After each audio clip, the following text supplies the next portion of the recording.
Welcome to the U.S. Open Championship Preview Show presented by Dove Advanced Care Deodorant. I'm Youngmisuk here with Alyssa Roenigk in our LA studios, but on the East Coast in New York City, we have the U.S. Open Men's Final. There have been a lot of surprises, there often are, but none more pleasantly surprising. We are about to see something we haven't seen in nearly 2 decades. An American male in the U.S. Open final. Taylor Fritz will try to upset world number 1 Jannik Sinner. It's going to be an incredible moment. We haven't seen an American man in the final since Andy Roddick in 2006. It's unbelievable, and watching these past 2 weeks, certainly what stood out is the depth and just the state of American men's tennis especially. But the other thing I've really noticed, coming back from the Paris Olympics where there was so much excitement and energy around the tennis tournament, is the Paris Olympics is giant killer at this U.S. Open. I think 2 weeks ago, if you'd asked either of us, we would have expected to see either Djokovic or Alcaraz in this final. That storyline changed really, really quickly. And I think that's a testament to, especially for those two guys and a lot of the medalists, how much energy and want they put into that Olympic gold medal, and just how difficult it was to make that transition from the grass season back to clay and then trying to make the transition back to this second hard court season. I think this is a real testament to the toll it took on their bodies and their minds. But the exciting thing is that it really opened up the draw for a really surprising and a really exciting final today. Yeah, look, it took a lot of steam out of the balloon when Carlos Alcaraz and Novak Djokovic went out, basically within 24 hours.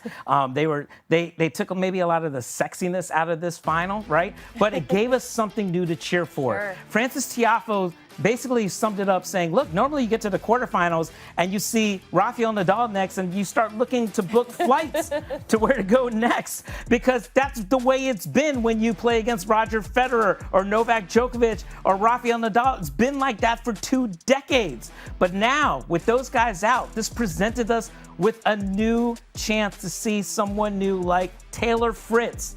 Frances Tiafoe making it to the semifinal. Jannik Sinner trying to basically establish himself as the best player in the world. So I think this is a chance now we get to see Taylor Fritz, and it gives New York City something to absolutely root for, because we have not seen an American man raise that U.S. Open trophy since Andy Roddick did it in 2003. Yeah, this is pretty exciting. I know I'm really excited about this final we're about to watch and that we're about to preview. Reason that we're here. So let's take a look at both guys and how they got here. We'll start with Taylor Fritz. Look, he is the top-ranked American man, and he went through pretty easily in straight sets in the first 3 rounds, and then the road got tough. He had to go at least 4 sets in each of the last 3 wins. I was there for the 4th-set win over Alexander Zverev, and despite Zverev actually saying that he played really bad, Fritz absolutely had to grind this out, Alyssa. There were a lot of long rallies, including 2 tiebreakers. So that's something that started to wear him out. You think a 6'5" guy, he's not going to really be able to move as much. I'll tell you what, his stamina, he definitely showed it in the semifinal against Frances Tiafoe. I thought Tiafoe would be the guy that had more stamina than him, but he pulled it out in 5 sets in an emotional semifinal. How about Jannik Sinner, Alyssa? Well, if you look at his path, it's certainly a little different. I think he had a easier, for him at least. He's only dropped 2 sets this entire tournament. The first one, of course, was the very first set of the tournament, which I think anyone could be forgiven for. Now, you have to remember, he started his Open under controversy after news broke that he tested positive twice for low levels of antibiotic steroid in March. We'll get to that more later, but he was not suspended. You saw Paul extended him to 2 breakers in the 4th, and then Medvedev took a set off him. I think the Medvedev, that's been really interesting because that's someone who used to really have his number. He lost to him, I think, the first 6 times they played. The chess master. And he's beat him the last 6 of the last 7 times. I think Sinner has figured out how to beat just about every player he faces. Yeah.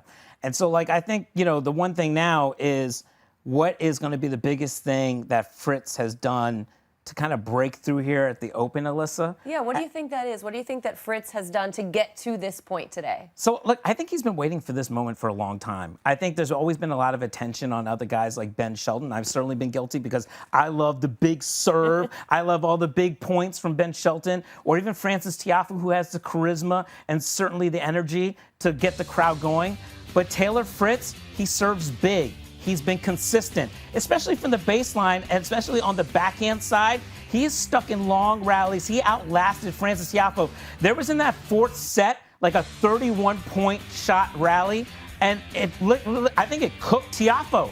I was shocked because here's a 6'5" guy basically out-rallying somebody who you look like.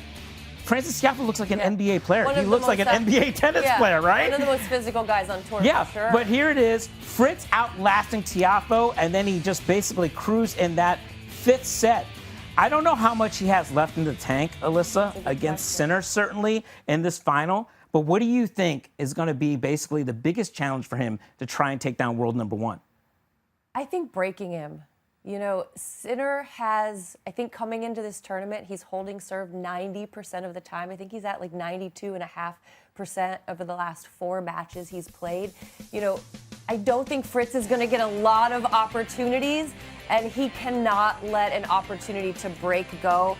He's going to have to take advantage. Of course, he's also going to have those big serves. He's going to have to hold serve. But I think anytime Sinner opens up a window for a break, he's going to have to take it. Alyssa, Sinner's been dominant this tournament. As you mentioned, he's only dropped 2 sets. But he did take a little spill in the last match against Draper and had his left wrist checked out.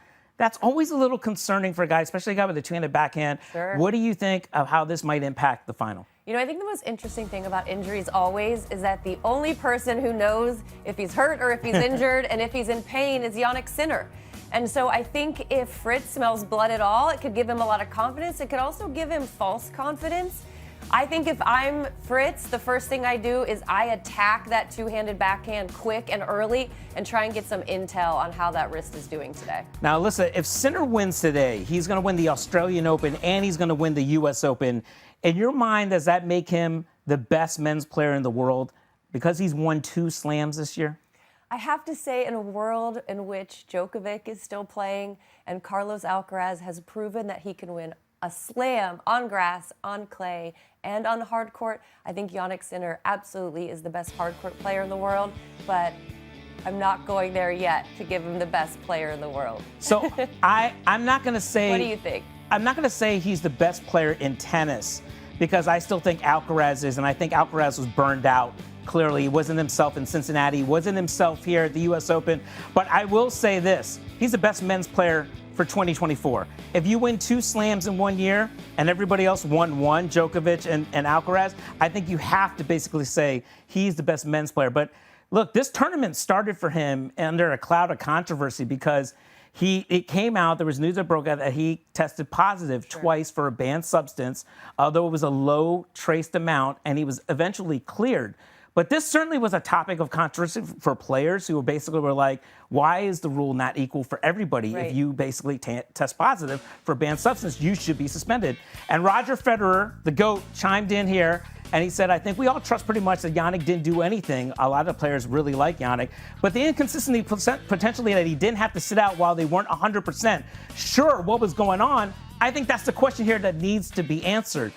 So, Alyssa, I'm going to ask you the big, tough question here. If Jannik Sinner wins the U.S. Open, does it come with an asterisk? You know, officially, no. You know, he tested positive in March. That was not during the Australian Open, which he won. It was not during the U.S. Open, not in the lead up to the U.S. Open. And, you know, a tribunal cleared him. That it was not, that did not enter his system by his own doing. But I think the question is also how the other athletes are feeling about this. And I think for a lot of those athletes, both past and present, like you heard from Federer, there might be a bit of an asterisk there. And there also just the bigger question is how this is being held. It should not be, you know, I hate to use the word fair, but I think they want to see something that is clear and fair throughout the process. It shouldn't matter, your ranking. It shouldn't matter the team around you. It shouldn't matter how much money you have when this process is going on. It's not about right and wrong. It's not about guilty and innocent. I think for them, it's really about during the process, should he have been suspended while the decision was being made? He wasn't, and that right now doesn't look fair. So I think for some of those athletes, there is potentially an asterisk. Yeah, and he was pretty open about talking about it, and he fired, I think, 2 of his staff members as well. Immediately, he tried to basically handle the situation. So I think earlier today, We saw Jannik Sinner warming up right here. There he is. In an empty Arthur Ashe. And look, there's no wrap on his wrist, Alyssa. That looks like a very positive development here. Jannik Sinner, Alyssa, is perhaps the best and cleanest ball striker, I think, on the tour. And his forehand is monstrous. I think Taylor Fritz is going to have to stay away from that today. All right, so that was the men's side. But on the women's side, yesterday we crowned the champion. Let's take a look at the women's final between American Jessica Pegula and Aryna Sabalenka. In the opening set, Sabalenka raced out to a 5-2 lead. But you knew Pegula was going to put up a fight. The American would even it up. But at 5-all, Sabalenka settled down. She won the big points, and she wound up taking the first set 7-5. She opened the second with a 3-0 lead. Pegula, with the stadium behind her, made a run, winning 5 straight games. But when it looked like she would even the match and force a third, the American let a 5-3 lead slip away. From there, it was Sabalenka winning 16 of the final 23 points. Sabalenka also won the long rallies, winning 12 of the 15 points that lasted 9 or more shots. After nearly 2 hours, Sabalenka here showed why she's the best woman in the world on hard courts. Looking at her, look at the power. She's just putting everything away, overwhelming Pegula. And look, Sabalenka won the Australian Open, and now she is the U.S. Open champion after losing to Coco Gauff last year. She now wins the U.S. Open championship. Let's bring in ESPN analyst Renee Stubbs. Thank you so much for joining us. I was wondering yesterday, obviously Arthur Ashe was all behind the American and Jessie, trying to root her to win the U.S. Open championship. But what did you see was the difference? I mean, Pegula was in it. She certainly had her chances and wasn't able to pull it out. What did you think was the difference? Yeah, I think the difference in the end was just the belief and the fact that Aryna Sabalenka has won 2 Grand Slams already. Particularly, we already talked about how well she plays on hard court. She's won 2 Australian Opens. She started the year winning the Australian Open on a hard court. She comes here to the US Open. She had an injury at Wimbledon, so she was unable to play there. So she was on hard court really early, preparing for her summer. She didn't start the summer that well, but that was also because of the shoulder injury that she sustained going into Wimbledon. And then Jessica Pegula was also arguably the 2 hottest players on hard court, went into the US Open, they made the final. And I think in the end, it was just about the belief that Sabalenka had a little bit more than Pegula, having the fact that Pegula had never won a Grand Slam. So I think that little difference in the end was just the belief system. Renee, how important also, Aryna Sabalenka's forehand has been the talk of this tournament, and for good reason. How important was that shot in this final, and how good of a job did Jess do for a lot of the match in keeping the ball away from that forehand and really forcing Sabalenka to use that backhand? Honestly, it's funny that you say that because we've been saying how quick she hits the forehand.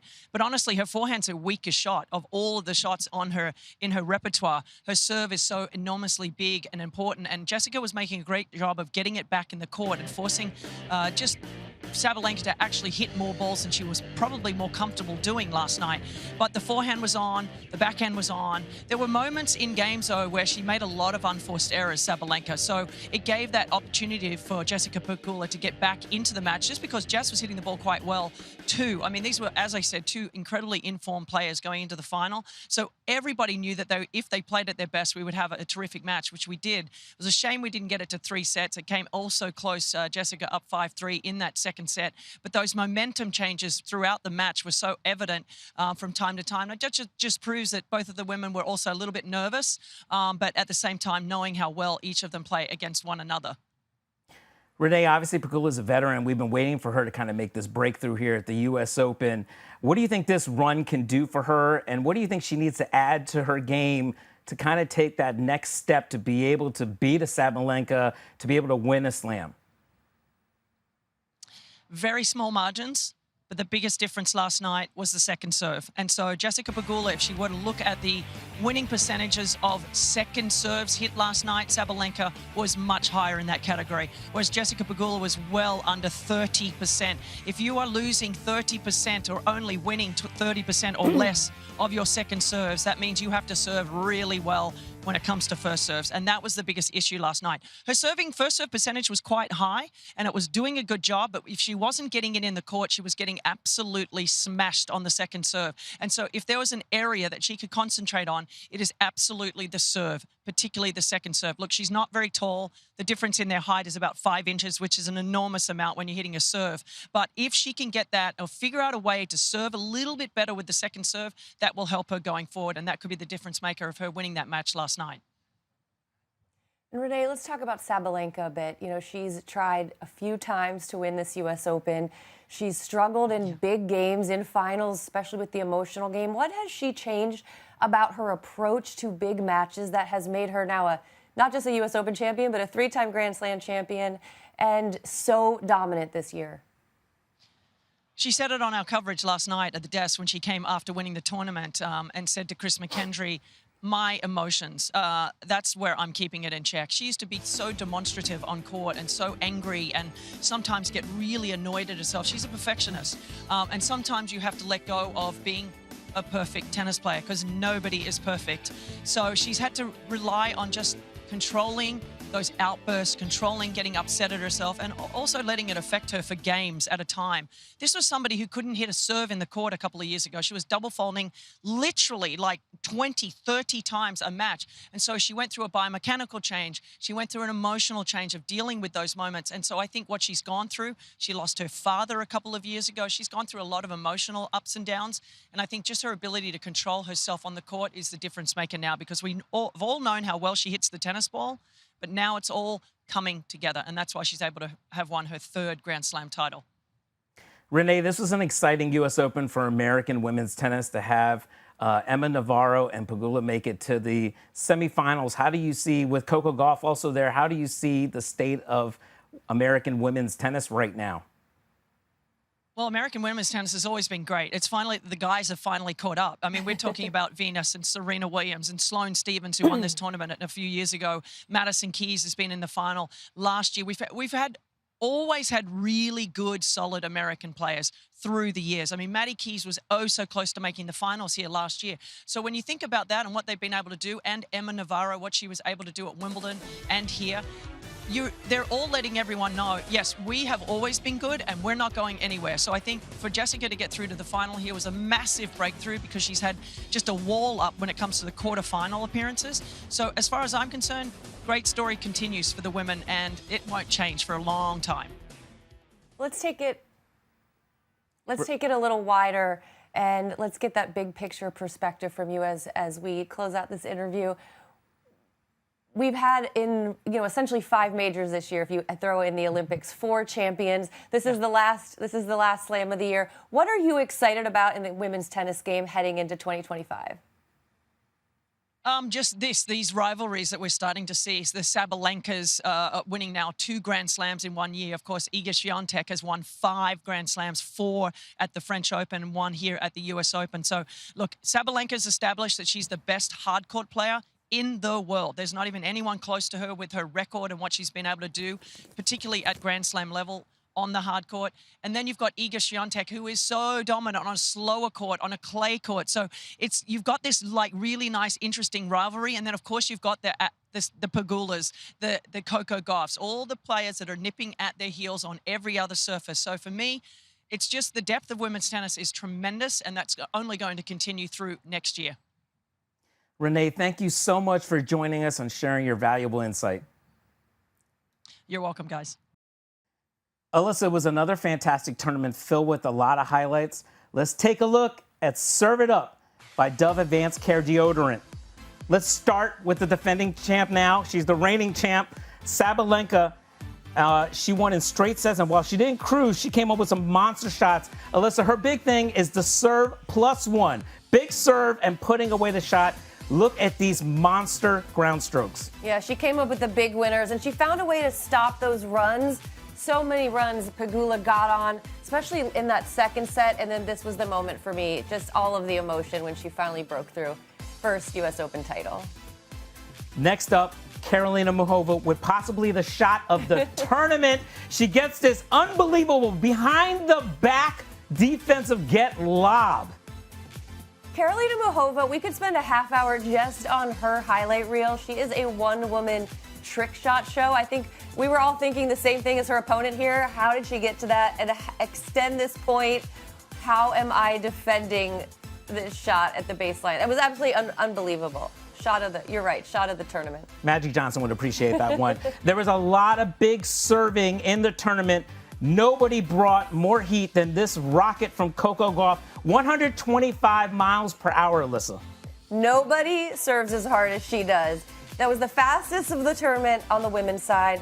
One of the 13 fastest serves clocked ever by a woman. All right, Alyssa, you know this is New York City. You have to bring the fashion heat. Coco Gauff had a nice kit, but this one right here, the Nike Times Ambush that Naomi Osaka brought out, this is an instant classic, isn't it, Alyssa? It was. I loved everything about it. I loved the bows on her shoes, the bows on her warm-up jacket, the ruffles, the day look, the night look. It reminded me of those instant classics from Serena at the U.S. Open back in the day with the jean skirt and the boots. I loved everything. I know you wear that when you play tennis every time. And, of course, perhaps the only thing that had more heat than that, Sabalenka's forehand, okay? Sabalenka's forehand, Brad Gilbert calls it the fear hand. It definitely was the fear hand to be feared at this tournament. Yeah, she clocked the fastest forehand man or woman in this tournament, 80 miles an hour. She also had the fastest average forehand. Look at that. Faster than Alcaraz, faster than Sinner, faster than Djokovic. I would hate to be standing on the other side of the net from an Aryna Sabalenka forehand. How about you, Om? Yeah, I definitely don't want any piece of that for sure. Especially that it's harder than Carlos Alcaraz. Now, perhaps the hottest thing at the U.S. Open is the honey deuce, Alyssa. Do you know anything about the $23 honey deuce? I do, Om. And the best thing about the honey deuce is the cup it comes in, that souvenir cup. You look there, Serena with the subtle flex, maybe not so subtle, has the names of every champion. There's her name 6 times, 6 championships. I have to admit, I have a few of these at home. Covering the U.S. Open can't be all work. Oh, I know you were in New York this year. Did you bring any? I did bring a couple back, but Serena also shout out with the Gucci polo as well. So we're minutes away from the final between Jannik Sinner and Taylor Fritz. It's a big moment, so I have to pull out the heat, and I wore an homage to Michael Chang, my tennis pumps. I'm going to pump it up and get ready for the men's final. And with that, it is my honor to bring in tennis great Michael Chang. Thank you so much for joining us. We wanted to get your views on the men's final as well, but I don't know if you saw the heat that I'm wearing, Mike. Good time to bring it. Good time to bring it. Michael, you obviously played in, I think, 17 U.S. Opens. At 15, you were the youngest player ever to win a main draw match. You reached the final against Pete Sampras, I believe, in '96. What is it like to play in a U.S. Open final in front of that New York City crowd as an American man? What is Taylor Fritz going to experience today? Well, I'll tell you what, there's a difference on a couple of different things. I think it's one is if you are playing against, a fellow American. I think there's another one if you're playing against somebody who is a foreigner, obviously. And there's a whole different ball game if you're playing during the daytime. Nighttime matches, the atmosphere is very, very electric. But nonetheless, when you're out there playing in the semifinals and the finals of the U.S. Open, I mean, it is electrifying. The adrenaline starts going. By the time you wake up in the morning, it is already going, if not already the night before where it's difficult to sleep. People are excited. The crowd's into it. And no doubt today is going to be very, very special because it's been a long, long time since the U.S. has had an American male player in the finals of the U.S. Open. So especially against number one, Jannik Sinner. So, Michael, let's talk about Taylor Fritz and what he has to do to upset the world number one. If we could ask you to put your coaching hat on for us for a moment and break down this final, what is Fritz going to have to do? What do you want to see out of him today if he is going to win this match? Well, I think the great thing about Taylor is that he's beaten Jannik before. Granted, they've only played 2 times, both times that they've played down in Indian Wells. Beat him in 2021. Lost to him last year in 2023. That surface actually is a little bit different than the U.S. Open. It's a little bit slower over there in Indian Wells than it is here at New York. I think Taylor is on a roll right now. He's played well throughout this year, but if you look at what he's done here at the U.S. Open, I mean, to post wins against Casper Ruud and Zverev, and then obviously his great match against Francis. That's a lot of confidence going in. So I think when you've gone in and known that, hey, I've beaten this guy before. Now it's a little bit different because it's a finals of a Grand Slam. It's 3 out of 5 sets. A little bit different, but at least he has that going for him. And hey, we're in New York. We're at our home Grand Slam. The crowd's going to be pulling for Taylor out there. As well liked as Jannik is, they're going to be pulling for Taylor 100%. And I think it's important for Taylor to be able to come out really on the get-go. The very, very beginning part of this match, I think, is going to be very telling for a lot of different reasons. Jannik is not going to lose to a player that does not take it to him. If you look at all of his results, he's beaten guys that are just kind of, waiting for things to happen, trying to play consistent tennis. You are not going to beat Jannik Sinner that way. Not at the level that he's at now. Maybe a year ago, maybe a year and a half ago, but I'll tell you what, since he's brought Darren Cahill onto his team, his confidence level has soared, and the way he goes about playing his tennis, he goes out there thinking, hey, I'm number 1 in the world. I'm a Grand Slam champion, and I'm going to go out there and play like it. So Taylor's got his hands full, but if he comes out and really gets the crowd behind him and really takes it to him and does it consistently, I think you have to play aggressive tennis, but you have to do it consistently without a ton of errors. I think Taylor's going to have his chances to win today. Michael, I'm an old school guy, and my favorite era of tennis is that late 80s, early 90s. Take me back to 1989 when at 17 you won the French Open and you upset world number 1 Ivan Lendl on your way to get there. You also beat my idol Stefan Edberg, but that's okay. Tell me what that was like and how it changed your life. Oh, gosh. The 89 French was just such a special tournament for me. And it's interesting because I've often had people ask me and say, well, if you had won another Grand Slam tournament, would it have ever compared to the 89 French? And I don't think it would have. My 96 U.S. Open would have been very, very special because I lost to Pete there in the finals. Had I won that, obviously I would have been U.S. Open champion, but would have also been number 1 in the world. That would have been very special. But the 89 French was just played in such a unique circumstance, with the situation in Tiananmen going on. Obviously not, favored to win there, and to be able to play Ivan Lendl and Stefan Edberg, the number 1 and number 3 seeds in the round of 16 and the finals there, and the way in which those matches were played, with the cramping and everything with Ivan. I mean, you could not put together another, fairy tale like that if you thought of it. So very, very special for me. And yeah, you're absolutely right. It was life-changing in so many ways. Taylor has a great chance to do that as well today. So I was going to ask you, you just talked about how Sinner almost sounds unbeatable. And I remember when you played Lendl, Lendl almost felt like he was unbeatable at many times during that stage of his career. What's it going to take? I mean, what do you think this could do for Taylor Fritz if he can beat Sinner today? Because you certainly almost were in his shoes back, but you were actually, on French Open soil, basically. He'll be at home. Yeah. I mean, I think it's important, I think, for Taylor. I mean, obviously he's got to this point where, he's gotten past the quarterfinals now. He was kind of locked in there for quite a while, not being able to really kind of break through. Now that he's done that and he's won his semifinal as well, I think it's important that, he really, really stay focused on what he needs to do today. I know a lot of other people probably in his camp are thinking, what's going to happen after Taylor, plays this match, whether he wins, whether he loses. Taylor has to be very, very focused, 100% focused on what he's doing on the court. Don't worry about what people are thinking, outside. Don't worry about thinking, what's going to happen, how people are going to view me differently, how the press is going to see me differently, how I might get, more endorsements, more sponsors. Take care of business now. Take care of business today. Stay in the moment. Stay in the present. Take it one point at a time. That point that's just right in front of you. Don't get ahead of yourself.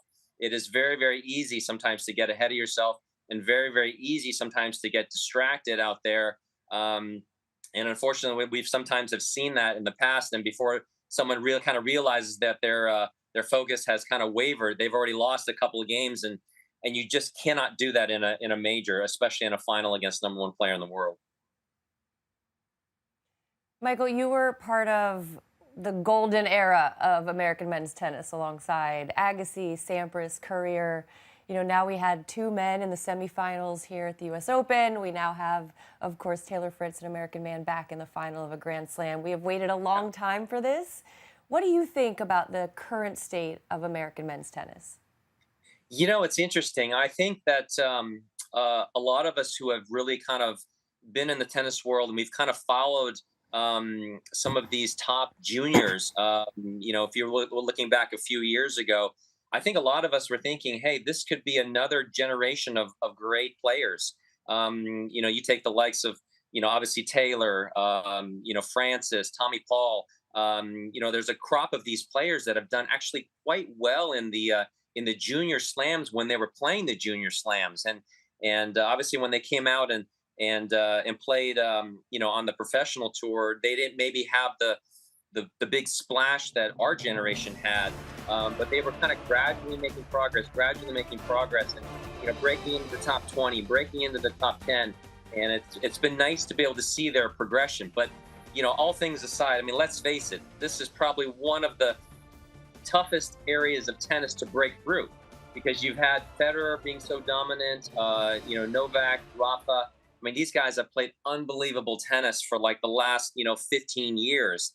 And you know, we've had great players come through to try to break that, you know, break this incredible talent of players, you know, including Andy Murray, Stan Wawrinka, and they haven't been able to do it. And Novak's still playing unbelievable tennis. So, you know, now that those guys are kind of starting to, you know, some of them have retired, some are winding up their careers. Now the door's opened a little bit. And obviously you've got Alcaraz and Sinner, you know, kind of taking that threshold of number one, number two, number three in the world.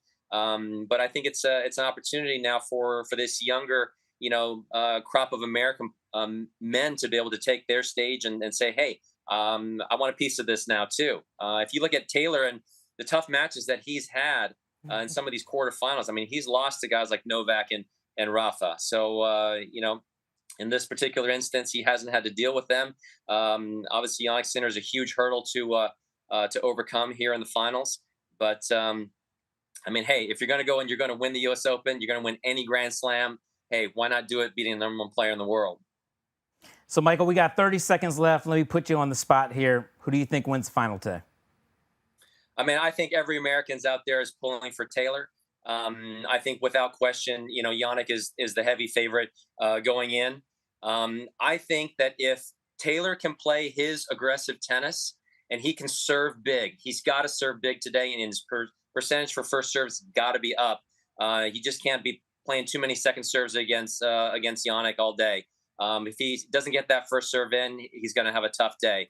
But if Taylor's able to dictate, play aggressive tennis, and do it in a way that's consistent with minimal errors, I think it's going to be a tight match. I think if Taylor doesn't, you know, perform in that respect, I think you got to give the match to Jannik. It's going to be a great final. The atmosphere is going to be really, really electric. It's going to be a lot of fun to watch. Well, thank you so much, Michael. And please, everyone, check out his 30 for 30 documentary, American Son, on ESPN.com. It is terrific. Michael mentions Tiananmen Square and obviously that legendary run through the French Open. Thank you so much, Michael. Great. Thank you guys for having me. Enjoy your Sunday. All right, Alyssa, we're almost out of here. Who do you think wins the final today? Oh, I can't believe I'm about to say this, but I think carried by the momentum of that Tiafoe match, his belief, and those 23,000 teammates he's going to have in Ash today, I think Taylor Fritz walks out of here with his first Grand Slam trophy. Look, I'd love to see Fritz shine here in New York more than anything else, but I think Sinner joins Roger Federer, Novak Djokovic, Mats Wilander as the fourth man to win an Australian Open and U.S. Open in the same year since 1988. So I think Sinner gets it done. Look who we have here, Alyssa. Taylor Swift and Travis Kelce. This has to be a good sign for Taylor Fritz, okay? But will Taylor Fritz be able to say, The U.S. Open belongs with me, Alyssa. Are you ready for it? Oh, I think they're ready for it. The men's final is next. Be sure to tune in to ABC to catch Taylor Fritz against world number 1 Jannik Sinner. Thanks for watching the U.S. Open Championship Preview Show presented by Dove Advanced Care Deodorant. Enjoy the match.